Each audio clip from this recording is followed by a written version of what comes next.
All right, what's going on, everybody? I got a topic today about the movie industry and the state of the movie industry today. So, when I say the movie industry, I'm talking about the production and distribution of movie theater releases, and the Netflix discussion is part of that, but I'm talking about more in the traditional sense, like what's getting marketed, what's getting the big budgets, the releases, the theater spots, and those distribution streams to Netflix and things as soon as they are available. Things like the Avengers, Harry Potter series, I can't even think of a good movie that wasn't on some sort of series. That pretty much explains how I feel about the movie industry right now in the first place. Number one, it seems like there's no creativity going on right now. I mean, they're just taking either something about a music group from the past and doing a biop about that, or they are doing reboots.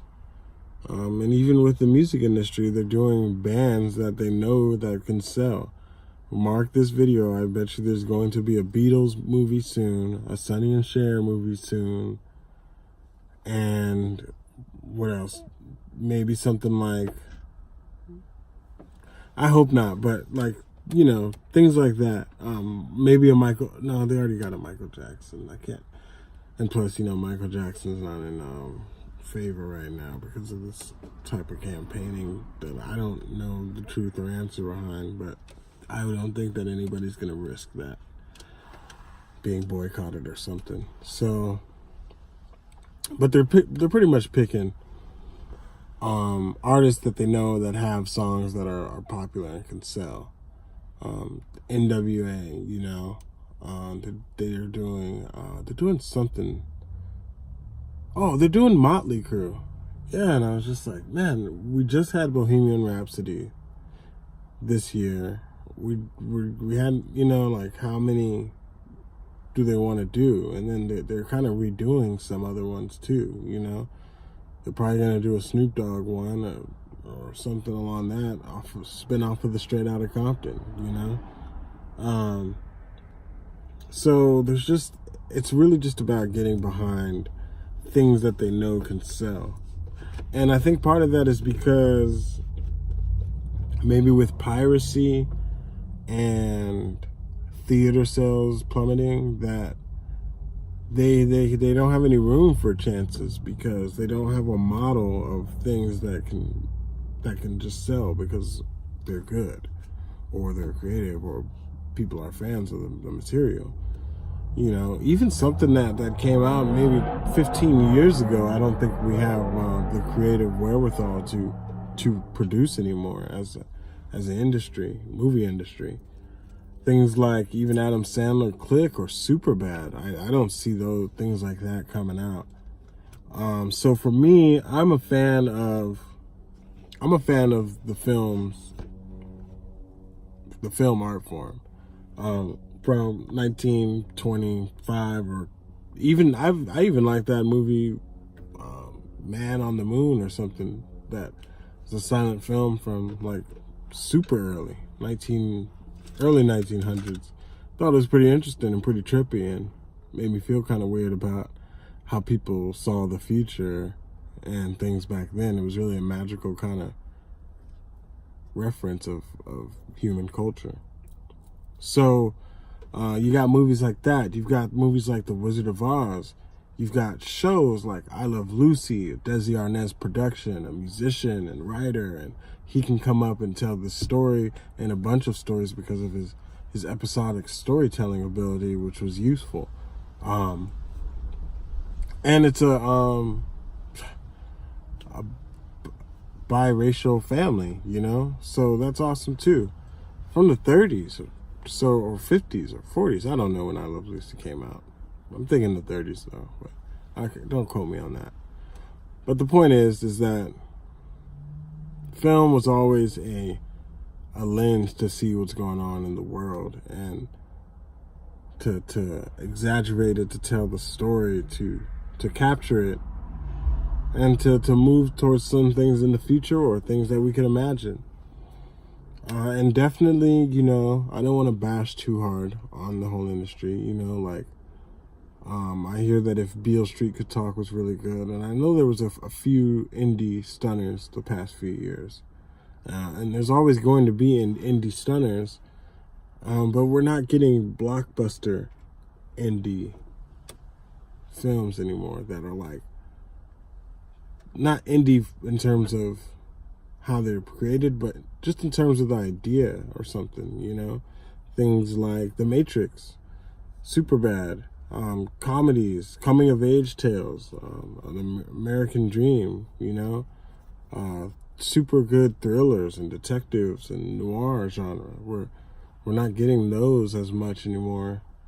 Definitely documentaries.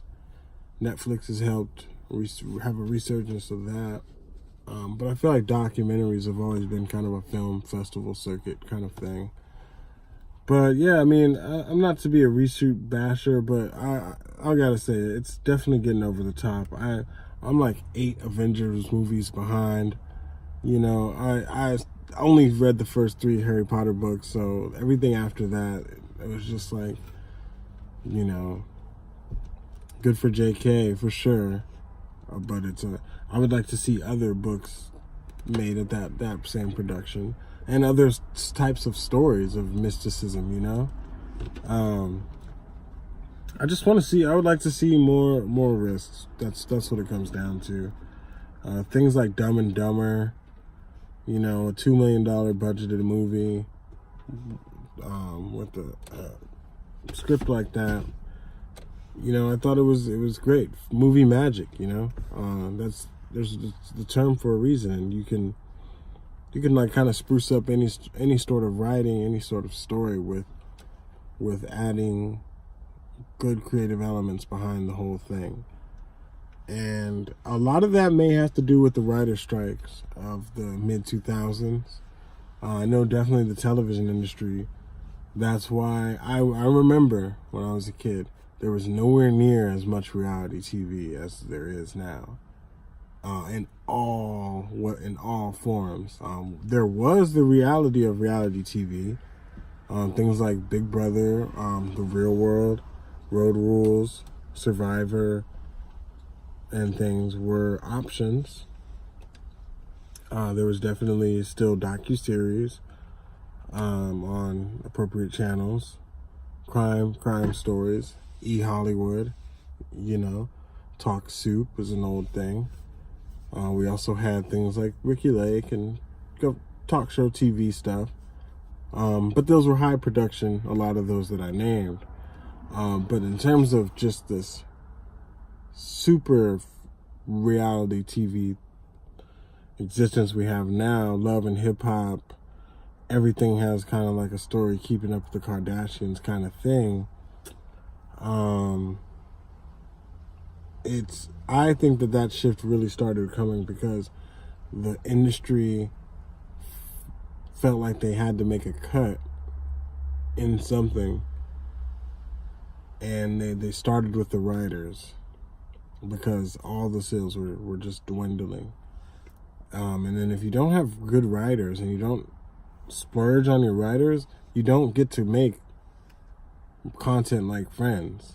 You know, that's $1 million content time and time again, because you have core teams of writers coming up with scenarios for these characters, and they're living these dynamic realities in their mind. You don't get that for cheap. And when you cut that, okay, well, we still got great camera, we still got great direction, and our editors are still on board, and we've got sound, and we've got color correction and mastering. Well, all right, we'll just make storylines, throw these people in a room, and we'll write a plot arc for the season, and they'll just run through it, and people will watch it because it's on, and they do. But now we don't have to watch reality television if it's not appropriate or something that we want to put into our lives, you know? And that's largely due now to because we have other outlets. We have YouTube, we have Netflix, we have Hulu, we have Amazon. But I would like to see all those kind of consolidate a little bit, if I could, into a few basic streams. And then I would like to see what the next group realization of movies is going to be. Whether we start indie theaters, you know, where people could smoke and drink in them and take breaks from the media, and maybe there's not specific show times or something, but they're just kind of days that certain types of things are aired. I don't know what it looks like, but I know that theaters aren't a destination for me. I don't want to sit in the dark for 2.5 hours. And maybe that means that we have a different runtime, but you had the more obligation of distraction back then, but now that could be a distraction from our primary distraction methods. So, yeah, you know, maybe a more basic, that would change the whole way that we create these films, you know, if we know that people aren't sitting straight through the whole thing. So that's like a big all over the place kind of answer for how I feel about the state of the movie industry. But basically, I just feel that writing is out. We need to get back onto writing and education and getting those people paid, but we can't do that until we start to come up with viable models to get people paid for these products. And with streaming, it feels that everybody's getting stuff for cheap or free, but that's not always the case. Like there's somebody's making money somewhere about it, and we do have a lot more control as content creators now to do our own distribution. So if my thing's viewed by 700 million around the world because it's on CBS and I get $10,000 a month for that, or if it's viewed by 3,000 people through my own subscription thing and I get $10,000 a month for that, I don't care about which one is which, you know. I think that it should only be widespread if it deserves to be relatable to that many people. And if there is a show that I can create or a movie that I can create that gets 700 million people that are into it, that's more authentic than it being shown to 700 million people just for the hell of it, you know, because that's all they could watch, or that's the only channels available. So it's just a different time, and we don't have a lot of leaders of this new model. But I'll tell you what, I'm building up a lot of content and a lot of products, and I don't even feel the need to get into this pitching room for somebody to buy it off of me. I've seen films now be marketed with no billboard marketing, select theaters, and make money.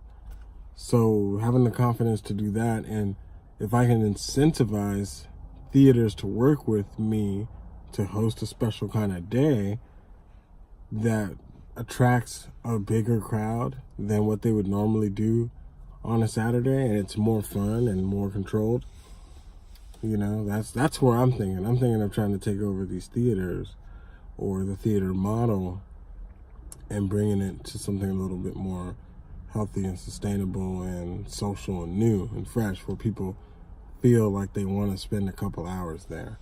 I mean, hell, and if we can really make it where there's a bar and people can smoke and relax, then they may want to spend 4 or 5 hours there. And if they can charge their phone and take a break sometimes, it could be really cool. You know what, we're doing our screening party next month. It's kind of the first kind of thing I'm doing like that, like a little artist Disneyland. We'll have a podcast, some interviews, and live screening of stuff that people in the community have been working on. So I don't know, maybe it'll work out, maybe it'll catch on, but at least I'm trying to think of something in a different direction. But anyway, that's all for today. Just wanted to talk about that. Make sure to like, subscribe, and we'll hit you with another one soon.